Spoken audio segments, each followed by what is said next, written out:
ஜெயகுருதத்தை நான் வந்து இப்போ உங்களுக்கு வெள்ளை சீடை பண்ணுறதுக்கு சொல்லித்தர போகிறேன். என்னன்னாக்கா நான் இது வந்து மாவு ஈர மாவு தான் போடனால ஈர மாவு அரைச்சி வச்சுருக்கேன். இது வெல்லம், இது இதோ ஏலக்காய், இது வந்து தேங்காய் துருவல். எல்லோரும் பல்லாக போடுவேன், நான் வந்து துருவலாக போடுவேன். அதான் இதோ இதை இப்போ வந்து ஏன்ட்டு போட்டிருக்கேன். எள்ளு போடுவேன்.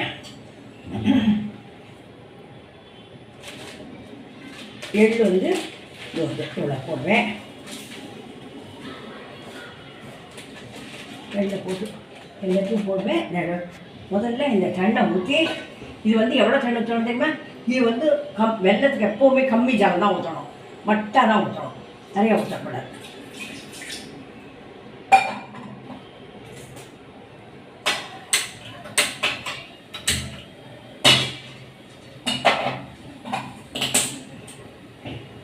விட்டுட்டு இந்த வெல்லம் வச்சுருக்கேன், ஒரு யானை வெல்லம், இதை வந்து இதில் போடணும். இந்த வெல்லம் கரைஞ்சி ஒரு 2 கொதி வந்தால் போதும், நிறையா கொதிக்க வேண்டாம், வாசம் ஆக வேண்டாம். கொஞ்சம் வெயிட் பண்ணால் போதும். கொஞ்சமாக கொதிச்சா போதும். ஒரு அந்த கம்பி பாக வர வரலாம் கொதிச்சா போதும். அதுக்கு மேலே கொதிக்க வேண்டாம். இது வெல்லம்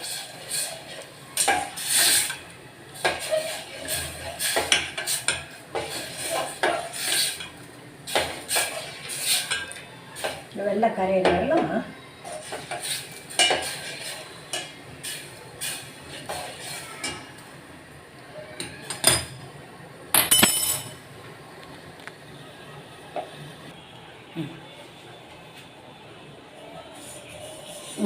இந்த பாகு வந்து இப்போ கலரிட்டுருக்கேன்.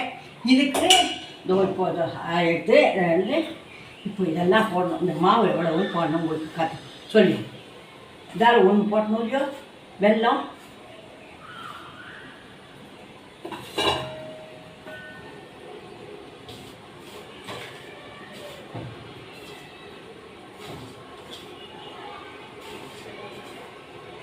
ஒன்றரை தான் இவ்வளோ தான் போடணும்.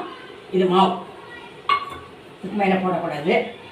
அப்புறம் இது வந்து ஆயிடுச்சு, பாகு ஆயிடுச்சு. பாகு வந்து கெட்டியாலாம் காயப்படாது. இதுக்குமே இது வந்து இப்படி வரணும். அப்படி ஒட்டிக்கிறாங்க இருக்கணும். அவ்வளோதான். இதுக்கு மேலே காய வேண்டாம். இது காய வேண்டாம். இப்போ என்ன பண்ணணும், அடுப்பு அடைச்சுட்டு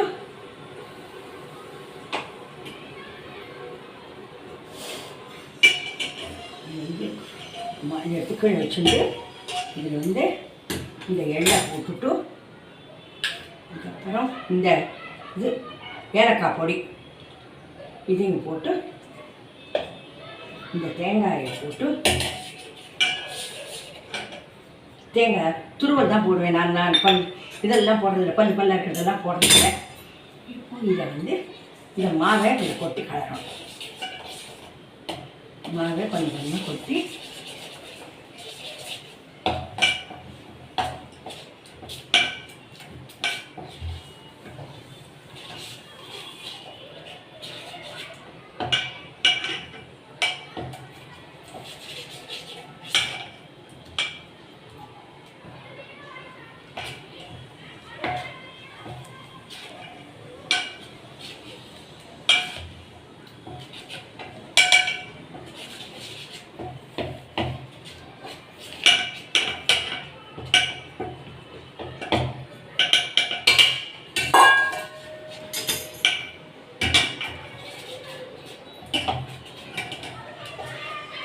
கொஞ்ச நேரம் ஏனாக்கா கெட்டியாகிடும். கொஞ்ச நேரம் ஏனாக்கா கெட்டியாகிடும். இந்த பாகு மாத்திரம் கரெக்டாக இருக்கணும். அப்புறம் இது கொஞ்சம் இது பண்ணதுக்கப்புறம் உளுத்த மாவு போடணும்.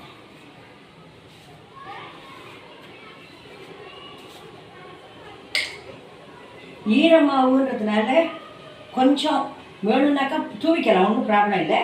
கொஞ்சம் ஜாஸ்தியாகவே பண்ணிக்கோங்க. ஒரு டேபிள் ஸ்பூன் போட்டால் போதும் இந்த இது உளுத்த மாவு.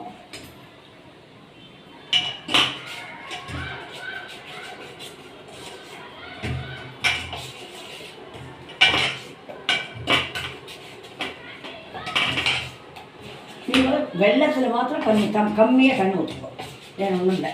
இப்போ பாருங்க கொஞ்சம் இதுக்கு வந்து கொஞ்சம் போட்டால் ஒன்றும் ப்ராப்ளம் இல்லை. அதுக்கோசம் கொஞ்சம் மாவு வச்சுக்கோங்க, அது எதுக்கு இருக்கட்டும் அப்படின்னு சொல்லிட்டு கட்டிட்டு அதுக்கப்புறம் இது ஆறினதுக்கப்புறம் தான் கல்லாட்டம். ஆறினதுக்கப்புறம் அதை சேர்த்து இதில் பிசிஞ்சு அதுக்கப்புறம் ஊற்றி போடணும்.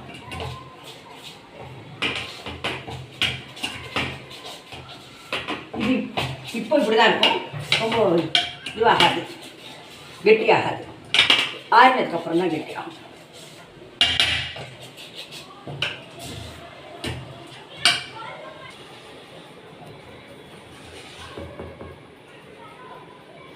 இப்போ இந்த அந்த இது பாக ஆறி போயிடுத்து, மாவு கொஞ்சம் ஆறி இருக்குது, கொஞ்சம் ஆறணும். பட் ஆனால் இன்றைக்கே பண்ணக்கூடாது, இந்த மாதிரி பண்ணி முதல் நாளே வச்சுடணும். அதுக்கப்புறம் மறுநாள் தான் நீங்கள் வந்து அதை உருட்டி போடணும். ஏன்னாக்கா ஒரு நாள் அது கூடவே இருக்கணும். இப்போ வந்து இது வந்து ரெண்டை கையில் ஒட்டிக்காத வருது, கையில் ஒட்டிக்கலை.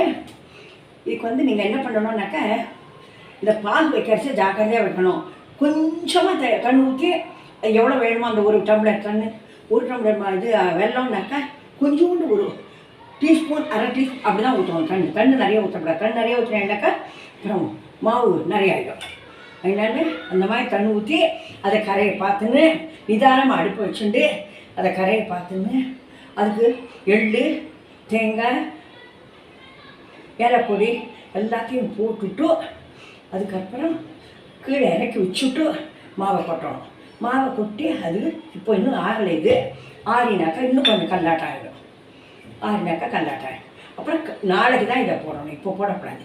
அப்போ உடனே போட்டாக்கா நெண்ணெய் வராது. அதனால இப்போ பாருங்க, இது ஒட்டவே இல்லை அண்ணாக்கு.